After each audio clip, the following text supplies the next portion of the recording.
Welcome back to the Hard Truth Distilling Company studios on this Thursday, and it's a pretty exciting day.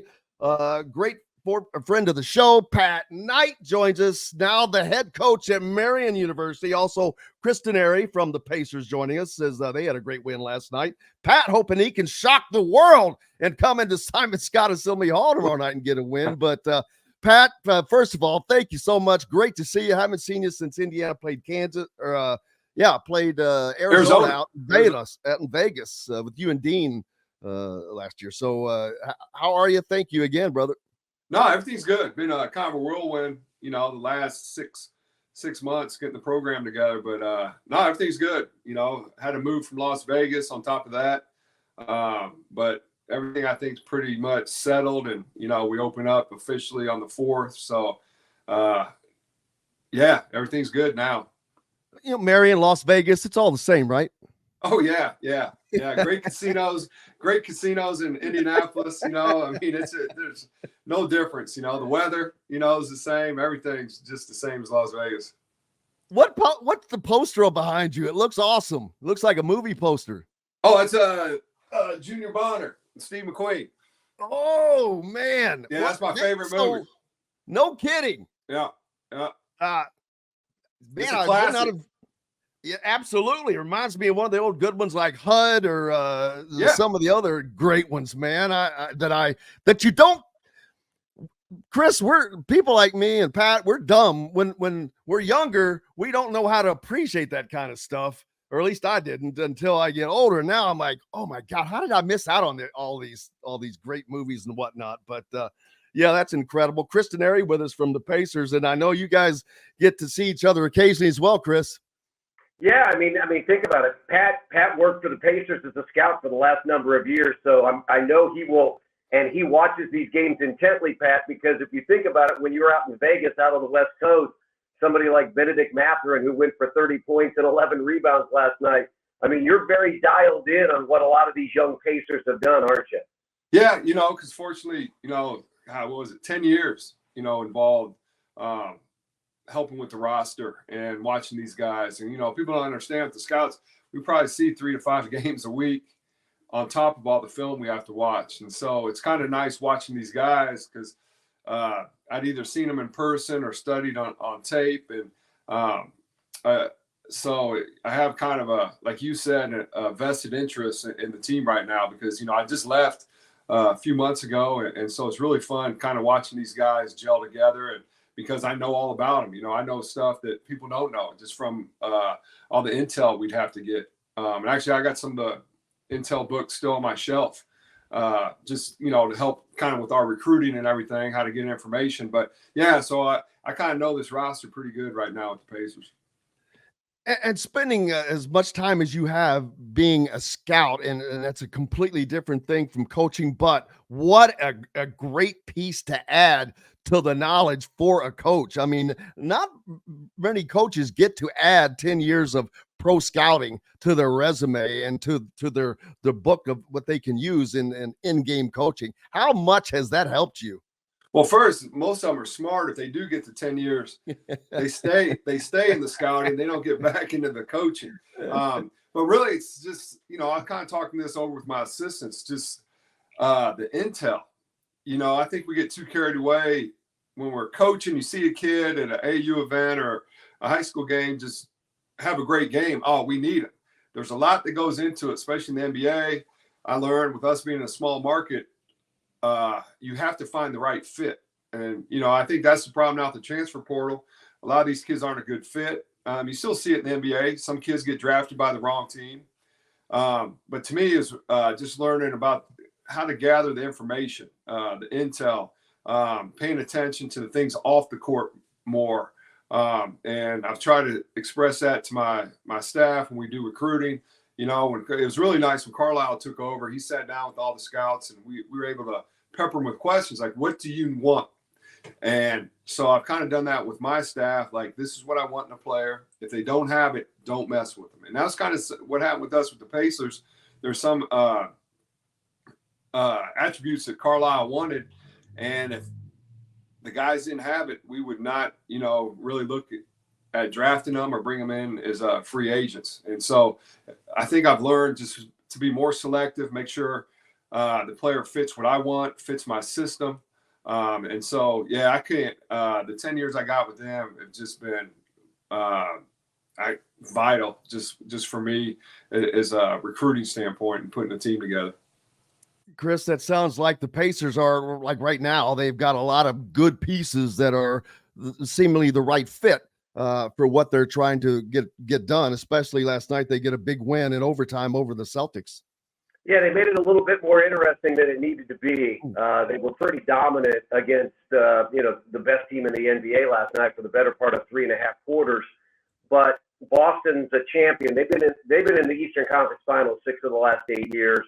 Won the title last year, and really last night's game was a little bit like Game 1 in the Eastern Conference Finals last year when the Pacers had the lead, and then Boston fought back, hit a 3 to force overtime, and then Indiana lost. Last night, it looked like Boston was going to steal one.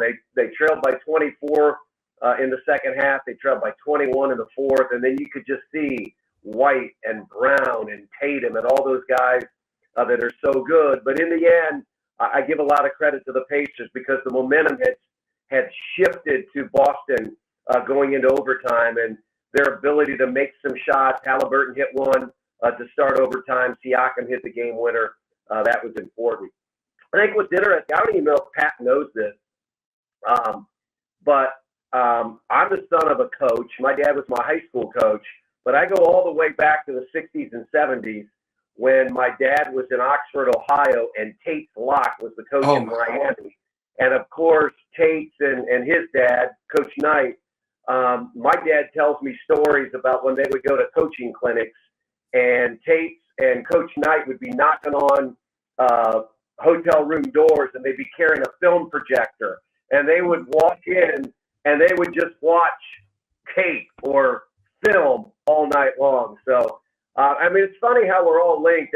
Pat remembers. I was doing Butler games when Pat played at IU. So it's really cool to have all those connections that we all have because of the game of basketball. Yeah, and obviously, Pat, you cannot escape the shadow that is your father, Bob Knight, one of the greatest coaches in all of sports, but definitely one of, not if the best coach in the history of the game. I cannot imagine how much you were able to absorb from him, because I'm fortunate that I get to talk to a lot of former players, a lot of guys that you played with. First of all, I know all about the notebooks. Like, I have a set of my own. I wish I did, because that is one of the things I love most, because everybody I've ever talked to, they still have them. They know exactly where they are. They use them. And I'm talking about from their playing days, people. This was a PhD in basketball. It's what you got when you left 4 years of playing with Bob Knight. I know you don't do the same things like that, but that teaching style, is that something that you've tried to bring with you? Oh, no, we have notebooks. Every team I've had has notebooks. So boom. And my dad always did note cards. I still do the note cards in my pocket, even during games. But all my guys got notebooks. I actually keep a notebook now from when I got into coaching. That was one of the things my dad told me. He was like, hey, keep a notebook on ideas. And so if you cut, and I've kept it because I've been out of it 10 years. So I've been I got, 3 of them on my desk now. And I think they're split up like coaching, team, and life. And then another one's just separate for like offense, defense kind of deals. But it's just stuff he told me right when I went back to coach with him at Indiana. He was like, hey, it's just going to be like when you played. I would keep a notebook on stuff that you think can help you from a coaching aspect. And so even when I got done playing for him, I got notebooks now that I use from a coaching aspect. But no, my players have them. We got yellow notebooks. Just had them get them out yesterday pretty much for the first time, because it's really our first, game type situation. And so, yeah, I've taken that over just like my dad. And same thing. They got to take those notebooks with them to the game, study them, because it's got all the breakdown. Like we went over personnel yesterday. We'll go over I use tendencies and their sets today. So yeah, I kept the notebooks. But the problem is we had like smaller ones when I was at Indiana. You can't find those anymore. So my guys got to bring those big old binders now. But at least back when we were playing, we had the smaller ones and they were easier to take. But what nobody knows, the managers actually carried like 4 extras. Because if you forgot that thing, you caught hell. And so if we forgot it on the trip, the managers would sneak one to you and you just act like it was your natural notebook because you did not want coach to catch you on a road game without your notebook. I can only imagine that. Chris, you're fortunate that you don't have to do that, take the notebook, but you've got it all in your head, right? Yeah, and I also sit next to, though, a guy that probably had one of those notebooks back in the 70s, right, and Quinn Buckner. So, and it was really cool to talk to Quinn what happened during the Naismith Hall of Fame weekend. There was a bench that Pat's dad, now has in Springfield, Massachusetts, and Quinn was talking to me about that experience and how cool it was. So, yeah, I know that Quinn, Pat, I don't think Quinn probably ever forgot that notebook, right? No, yeah. But the best was there's a story because coaching his note cards, he'd write down what we're going to do in practice and keep notes. And so coach's note was kind of sticking out of his back pocket. So Quinn, just the one practice, kept on going up behind and trying to figure out what was next. So, hey, can we conserve our energy or what? And this kept going on and on during the practice. And then coach realized it. And Quinn would somehow bump up next to him behind and, kind of move the card up to see what was next. Well, they said coach figured it out. And on the bottom, he wrote, F you on it. So Quinn has no idea that coach knows what he's doing. And finally, Quinn gets that card moved up and there it says F you. And Quinn was like, oh man, he caught me. So that's rumor. I don't know if that's true or not, but that's one of the stories with Buckner trying to figure some things out. Chris, you'll have to confirm that or not. Yeah. But here's a sound that probably sounds familiar or sounded familiar. Hey, wait a minute, how are we doing, Brian? My favorite clips. I love that. Anytime that we get Brian Evans on, I love to play that because if you can see it, he's just got his head down. And it's never good when you hear your name like that. Well, the worst was when though, his secretary, Mary Ann. And if back then we had, God, it's been so long, the answer machines. And you did not want Mary Ann to, coach ain't going to call you. It's Mary Ann. If Mary Ann called you on your answering machine and was like, coach wants to see you in the office, that was even worse than coach himself getting on you. And so Mary Ann's voice was even worse. Like what Damon Bailey and I don't think we went to class for the first 2 weeks of school, hadn't even bought our books. We had girls getting us our notes and we'd sleep till noon, have lunch, go do our lifting, go to practice. And then my brother came over one night for Monday Night Football, brought us pizzas. Hey, how's school going? And Damon like, oh, it's great. We don't go to class. All we do is lift weights and play basketball. And we got girls that bring us our notes. College is easy. My brother's like, you idiots. You understand? Dad sends cards out to all the professors, and every 2 weeks they hand them back in. Next morning, Damon and I, we hear this, boop, about 6:30 in the morning. Guys, this is Mary Ann. Coach wants to see you in the office in 1 hour. And we never missed class again after that. But so Mary Ann was the other one you did not want to hear from. Oh, I can only imagine that to be the case. And I did not have that experience, fortunately, because, you had to be in it to win it, to withstand that. But you came out better on the other side. And I know virtually everybody talks about how proud they are to have been able to go through that, because like I said, it's more than a PhD in the game.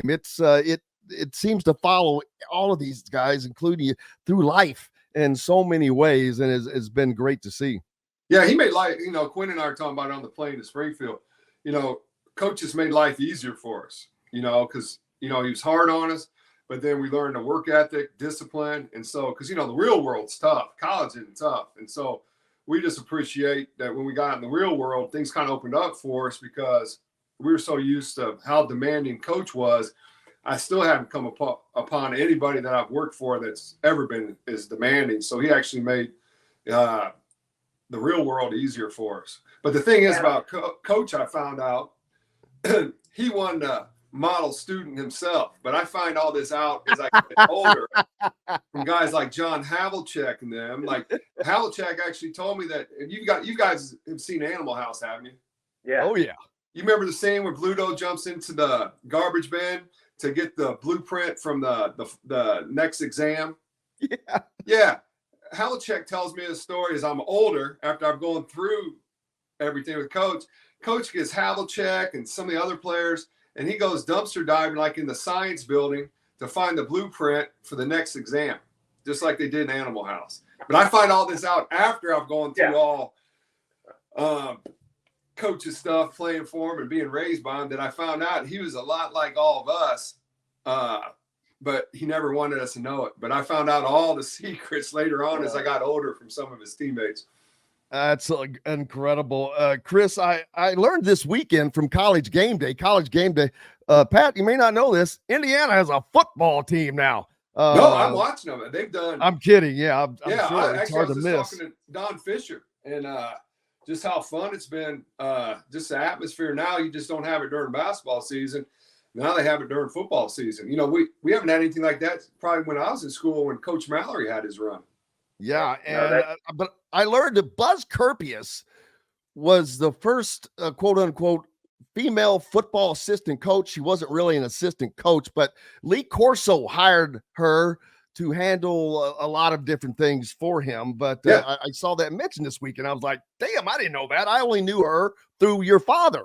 Yeah, no, she handled football and basketball. That was her baby. I mean, she's the only person that could walk out on the practice floor while Coach was in the middle of coaching and interrupt practice, and Coach would not get upset. And that's another thing you didn't want to see. So you had Mary Ann leaving you a message. You did not want to see Buzz come out on the court because as one of us had screwed up academically, but she's the only person that could interrupt. Like assistant coaches could not even interrupt Coach without getting the wrath. She could walk out in the middle of the court, in the middle of practice. Coach could be in the middle of talking, and she could interrupt them with no problem. And she had carte blanche over all that. So she was pretty much kind of in the same boat with my dad as she had with Corso. She had a lot of power, but she really, I mean, she helped all of us get through academically. But what people don't know is she was also kind of like a mother figure. We could kind of vent about Coach, you know, to her and some of the other things we were going through. And so a lot of times she'd just have us come over and we were fine grade wise, but she just wanted to check on us to see how we were, you know, just from a really, you know, back then they didn't talk about, but really check on our mental health, really to see how everything was going with school and everything. So she was a huge part of the basketball program also. I can only imagine just growing up and hearing her name. I was like, I knew who she was without knowing who she was. And so it's just wild to hear these stories now. Chris, having Pat back at Marion, it's right there, man. You can coach a game and then jump over to Gamebridge Fieldhouse and catch a Pacers games on certain days. Oh yeah. That's why I wanted to ask you, Pat, is you're back in Indiana. There's so much great basketball. I don't think people understand at the NAIA level, at the Division II level, just how good the basketball is. I mean, your conference, I mean, with St. Francis and Indiana Wesleyan and all those teams, there are so many talented players that you're going to play that you have on your team, but that you're going to play against this year. Yeah, and that's one of the reasons I got back in this league. I wanted to go to a good league. You know, two of the better players, one transferred to Colorado and one went to Boise State Albert League. My best player got offered, I won't name the school, but got offered $100,000 to leave, and he's going to stay, but he's going to get a medical red shirt, and he's already talking to Division I schools have reached out to him, and he'll leave me next year, hopefully, and get up to Division I level. And so even our coaches in the Crossroads Leagues talked about it during our coaches meetings we had, just about how now Division I starting to sniff around our league and getting kids in the transfer portal. But you know, it's great. I think it's great. Some coaches don't like it, but I think it's great. So I'm handling it like the G League. You know, I'm telling my guys, I'm going after kids because the portal's really screwed up high school kids recruiting. And you know, nobody wants to develop anybody anymore because they may lose them. So let's go to the portal. So my take is I'll develop them and help them move on. Get paid, get NIL. I'm not going to give it to you, but I'll help you move on to Division I. So I've actually started, you know, I signed a couple kids when I got the job that were invited walk-ons, Division I programs. And I was like, hey, come to me. I'll give you a full ride, and I'll help you get to Division I in a couple of years. And so I'm kind of taking the G League approach just because, you know, it's just the way it is. It's sad it's come to this with the portal and how the NIL is, but if you don't go with the flow and buy in, you know, you'll get left behind. So that's how good the basketball is at our level, that we have kids now leaving the Crossroads League, you know, to go up getting paid NIL and playing Division I basketball. Absolutely, because if you each year when you look at a roster, there's always what was the guy that played against Kentucky in the NCAA tournament? Goki, Steph Curry Goki. That guy kept calling him. He knocked down like 1,000. He was like Todd Leary against Duke in that game when he would just knocking threes down. And he came from, I forget where, but out of nowhere. And it's, you see it in football. Indiana, their football program is built. Their roster, Pat, has 44 guys that had 0 stars coming out of high school. Yeah. That's it. So coaching is so much a part of it now. And I know it has changed though, from when you were playing and when you started coaching and you're out of coaching, now you come back and it's a whole different beast with the NIL and the transfer portal. The transfer portal has been great in some ways, like in football, but they have got to get a handle on not allowing them to transfer 4 times. That's the only thing I have a problem with, is there not being a way to lock guys down, at least for, you know, a couple of years or something. Yeah, I mean, they're allowed to take their money and go. And, you know, there's no contract. But, you know, we'll see what happens. Yeah, I think what's going to end up happening, my dad talked about it 30 years ago. The big schools are going to get away. So you'll have a big school championship and a small school championship. And so it'll be interesting what happens in the next 5 years. But we're going to use the portal. You know, we'll start reaching out to the MAC schools, smaller Division I's. Hey, do you have any kids from Indiana that aren't playing? And we'll tell them, hey, come play for us. We'll get you back up there. Chris, you're not going in the portal, are you? Who? Me? You? Yeah. No, I'm not in the portal. No, I'm perfectly happy. He's happy where he's at. Earlier, I was talking about all the Indiana guys that are in coaching here in the state. You're the latest. And you're under Steve Downing, another big name for in the tenure of IU basketball. But you've got Michael Lewis up at Ball State. AJ Moye is assistant at Valpo. Of course, Mike Woodson at Indiana. Then you've got Cheney and Jordan Hall's on that staff. Sharon Wilkerson doing an incredible job down at Jeffersonville, possibly going to win a state title this year. That team is coached so damn well, and he has such reverence for your dad. A lot of people they think they're just stuck on certain memories. That's not how it is. He has nothing but reverence, and he talks about how much he learned from his time there and how much he uses it. And you can tell because those Red Devils, they're coached very well. Well, no, you know, I brought Sharon down with me down at Lamar to be on my staff. And then I coached Sharon, my first head coaching job in the minor leagues. I brought Sharon on my team as a player. And so, you know, people don't realize when Sharon had to lead the team, that's probably the hardest decision my dad had to make. And it wasn't just Sharon's fault. It was kind of just what the atmosphere at the time that was going on with college athletics. But my dad loved Sharon. I mean, you talk about not just from a player standpoint, his personality, his demeanor was the perfect prototype to play underneath my dad. And what people don't understand, we kept close tabs on Sharon. You know, I was close to Sharon as teammates, but my dad kept close tabs on him and see where he went, how he was doing. And then when I got my first head job, I got him to come play for me, and he was a starter for me and had a great season, ended up getting a pro contract overseas. And so it wasn't like he left Indiana and coach forgot about him. Coach was, kept tabs on him. Then, Sharon got to spend time with coach when we were at Lamar. My dad would come down and watch practice, go to games. And then my dad has a big, used to have this big golf outing. We were going to Scotland, Ireland, all these places. And Sharon got to go on one of those with us. And so coach always had a place in his heart for Sharon. And I still do.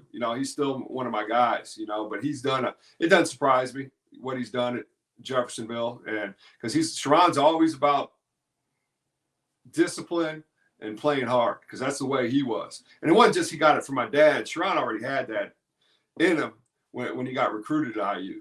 I'm sure if you ask, Coach Dockage about it, those are the things they probably liked about him when they recruited him, just how tough he was, how hard he worked. And so he's always had it in it, but I think my dad probably helped bring some of that out. But Sharon needs a little credit. That's one of the reasons he got recruited at IU. He's one of the most incredible humans that I know. And I truly, as a human, I just have nothing but the greatest respect for him. He's one of the people I respect more than many people that I know. He's just a great person. Everything you've said is true and more. And Chris, you've been fortunate to be, even though you're not really a quote unquote IU guy, because you've been so busy doing so many different things, you've been fortunate to, you've got a connection to all these people still, whether it's through your broadcast partner or Pat being a scout for so long, or just being in this basketball area for as long as you have been. Yeah, I mean, that was great for me. My dad is an IU grad. My mom an IU grad as well. My dad went to school with Slick Leonard. So, yeah, I have many, many stories about the days back in Bloomington. And then, having been around, as a sports anchor, the voice of Butler for so many years, absolutely, you're embedded in the game of basketball. I mean, and I was sitting on benches from 5 years old. I mean, I grew up, like Pat, a coach's son, and wanted to be at practice and all those kinds of things. So, yeah, there's nothing I would rather do than what I'm doing today. I think I made the move, though, to go into broadcasting. I sort of saw coaching and thought, maybe I want to do that, but I think I'll go talk about the game instead of coach the game. But I've always wanted to be a part of a team. I've always been the voice of a team. And as Pat knows, I mean, sometimes that's great when your team is winning, and it can really suck when your team is losing. But I just like having that relationship with the players and the coaches, that we're all in it together. And, that's been a big part of my career. Pat, what got you back into coaching? I was pissed how my career ended, to be honest. And you can't really talk about it. And I've talked to this many people, because there's wording in our contracts. You want to get your money. And honestly, don't feel sorry for coaches to get fired. We usually have 2 to 3 years left if you have a good agent. So you get that money, but you don't want to screw up getting your money. If you badmouth the school, president, AD, booster, they can, keep some of your money. So you pretty much have to keep quiet. You don't want to say anything to the media. It kind of looks like sour grapes. And I mean, the bottom line is, if you win, you're not going to get fired. So you kind of keep your mouth shut. But if you talk to any coach that's going through it, if you're a competitor, we're not really pleased when it happens. And, it's been 10 years now. And so I needed a break. So the Pacers are great. But after 4 or 5 years, you're a competitor. The itch. But I didn't want to go back to being an assistant. I wanted to be a head coach. And I never got to build a team, which really upset me. And so, but then with my dad and his Alzheimer's, I couldn't get back in, because, coaching's 24/7. With the Pacers, I was able to make my own schedule. I was able to come check on my dad every month, spend weeks with him. And so when it got down towards the end, just kind of, hanging out with my dad before, not to be demented while he was, dying, life is short, and there were a lot of days it was just me and him, and, he's pretty much in a coma in a hospital bed in the family room. And I'm sitting there thinking about my life and what do I want to do with it? And I was like, if I have the opportunity, I'm going to do it one more time. One, see if I can end on my own note, build a program, and then it's my last chance to kind of honor him and everything he taught us. So those were the two reasons. So for me, it was just personal. Nothing about money anymore, prestige, any of that. And I knew to be a head coach, I'd have to go to a smaller school. And then with the Marion opportunity, it was just perfect with Steve Downing.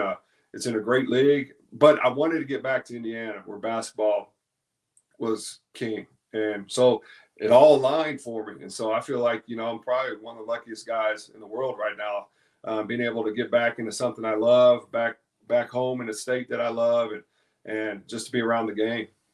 I know there are so many people that you are back. It's kind of a you belong here kind of a thing. How important to you was it personally to be such an impactful part of getting your dad back to Assembly Hall, and not more than that? That just seemed to heal a lot of cracks, a lot of wounds for a lot of different eras of players. There was, different factions and all that, but that just kind of seemed to galvanize everything. And the program desperately needed that. And you were a huge part of making that happen. Yeah. I mean, not to blow my horn, it wasn't going to happen without me. I mean, because my dad and the Alzheimer's and everything. And so talking to, Randy Whitman, Quinn, and Woody, and Scott May, Scott Dolson, and guys, we were able to get it done. It was great from a standpoint, should have been done earlier, but we got it done.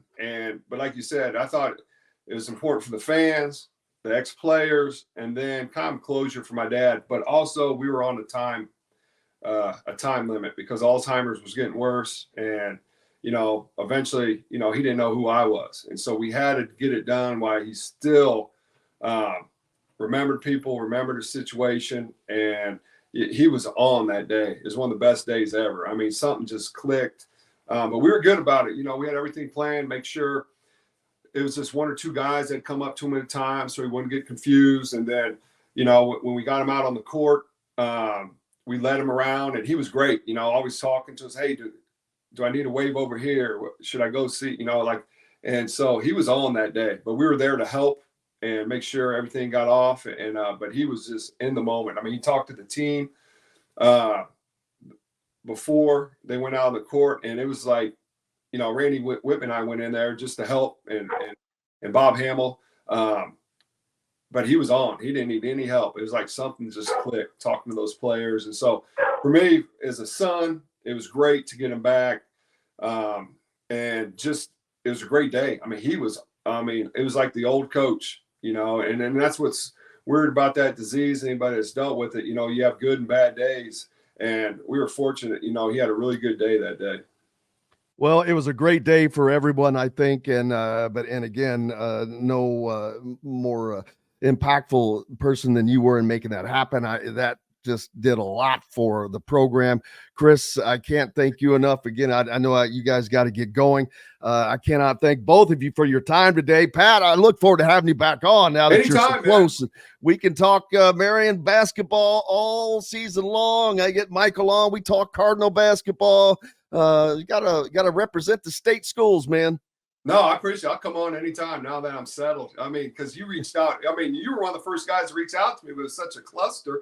People didn't realize I had to move from Las Vegas, and I didn't even get my house on the market for I didn't even go back to my house for 3 months trying to get the program together and everything. So, but now I'm settled in Indianapolis and everything's good. So I look forward to coming back on anytime. Make sure you get up to catch some Marion basketball, people, all year long. It's right up the road, right there in Indianapolis. So, Pat, good luck tomorrow night. We'll see you when you come into Assembly Hall. What's that going to be like coming in as a coach to Simon Scott Assembly Hall?